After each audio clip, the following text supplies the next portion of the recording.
Yahoo! Donc aujourd'hui je te retrouve avec l'extrême plaisir pour la présentation d'un nouveau manga. On va être donc sur un one shot du nom de Clover Cinderella. Le manga Clover Cinderella est donc un one shot qui date de 2020 au Japon et de 2022 en France. Ouais, j'ai beaucoup de retard. Nous sommes sur un seinen dans le genre romance et tranche de vie, tout ce qu'il y a plus classique.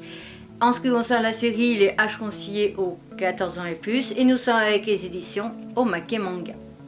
Jusque là, le trentenaire Toki Shiki Kinuta se considère comme le mec le plus poissard du Japon. Et ce, dans tous les domaines de la vie. Amour, études, amis, argent et bien entendu en amour. Rien ne lui a jamais réussi jusqu'à ce qu'il tombe littéralement sur la déesse de la chance.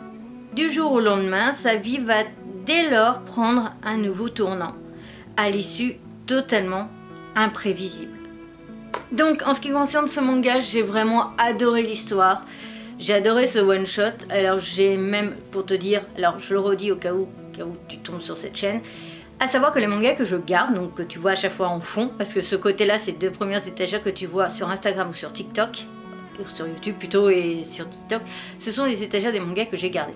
La quatrième, parce que là il y en a deux, il y en a une troisième et une quatrième. La quatrième c'est ma pile à lire, mais je garde en étagère en fait uniquement les mangas que j'ai adoré, voire que j'aimerais un jour relire, en espérant qu'il y ait un autre confinement, mais avec les 55 jours et encore, même ça, il m'en faudrait 3 ou 4 pour avoir le temps de lire toute ma palle, plus de relire les titres qui m'intéressent. Mais donc du coup, j'avais envisagé de le garder. Parce que j'adore le message qu'il a et les petits messages cachés et clés qu'il y a à l'intérieur. Et c'est ça que j'ai su apprécier dans ce titre. Parce qu'en fait, il va te montrer que même si t'as une vie de merde, moi le premier, et ben des fois, il suffit d'une rencontre, d'une personne, d'un truc qui va absolument tout changer. Alors, on va dire que du coup, ah oui, mais il n'y a même pas le nom de la fille. On va dire que cette personne-là, moi je l'ai rencontrée en 2024. J'ai cru avoir rencontré du coup, on va dire ma déesse à moi de la chance. Et elle est partie aussitôt. Bref, toujours utile. Mais en tout cas, j'ai trouvé ça plus sympa et super intéressant parce que des fois, un rien peut modifier toute ta vie et finalement faire que ta vie va totalement tourner. Alors bien entendu, là c'est un petit peu exagéré vu que c'est avec un côté magique, etc. Mais il y a un côté vrai aussi. Il y a un côté vrai aussi là-dedans et le message du coup est beau, intéressant et il fait réfléchir sur soi-même. Et donc ça c'est quelque chose que j'ai su apprécier. J'adore quand les mangas ont des messages cachés à nous faire parvenir et j'adore quand les mangas nous font réfléchir même sur notre propre vie et sur nous-mêmes, sur qui on est, comment on pense, etc. Et ça a été possible du coup grâce à ce manga Clover Cinderella. Alors ce qui est très drôle quand même, c'est de me dire que je dois l'avoir quasiment dans mes étagères, peut-être pas depuis 2022, mais peut-être de tout 2023 et de 2024. Au moment où je l'ai lu, on était quand même en décembre 2024, je présente en janvier 2025, mais voilà. Et je pense que le lire un peu plus tôt aurait été intéressant pour moi, très clairement. Donc voilà, donc je ne sais pas du tout si je le mettrai à vendre ou pas. Parce que je redis aussi que je ne garde pas tous les mangas parce que les mangas que je n'ai pas aimés par exemple, je vois pas l'intérêt de les garder. Ceux que je sais très bien que je ne relirai pas, ça sert à rien de les garder. Parce que là, à peu près, pour te donner une idée dans ce que je possède au niveau manga, il doit avoir à peu près la moitié de ce que j'ai acheté. Donc on va dire grosso modo de 1500 parce que je suis à 5000 mangas achetés au total. Les murs ne sont pas extensibles, donc on le sait tous que nos murs ne sont pas extensibles.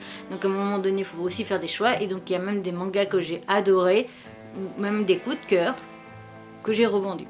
Voilà, très clairement je le dis, il n'y a pas que les trucs que j'aime pas. Il y a beaucoup qui pensent qu'il n'y a que les titres que j'aime pas que j'ai revendus. Mais non, donc voilà. En tout cas, en ce qui concerne ce titre, il est excellent, il est super. En plus, je vois le prix affiché derrière, 7,90 €. Il les vaut. Pour le message qu'il a à t'apporter dans ta vie, peu importe ta situation, même si t'es pas en ultra dépression, hardcore comme moi, juste que tu es en période sombre ou déprime ou quoi que ce soit, même pas forcément. Je trouve que c'est un manga qui a un message très intéressant à nous proposer et à nous divulguer et à nous diffuser. Enfin bon, voilà, t'as compris le délire. Voilà, je vais pas aller plus loin. Toujours est-il, vraiment petite pépite et très content de l'avoir. Vraiment. On termine la vidéo avec donc mon avis sur les couvertures. Donc déjà juste, ce que j'ai adoré, c'était qu'on avait donc une petite phrase d'accroche. Ne laissez pas passer votre chance. Qui est une phrase qui colle bien avec l'histoire. À l'arrière, on a un one-shot pour un public averti parce qu'il y a des scènes charnelles. Voilà, après juste disponible chez Omake. Ensuite, on a donc l'illustration comme ça à l'avant. Ce que j'aime bien, c'est que dans un sens, ça se poursuit, même s'il n'y a pas trop de logique, très clairement.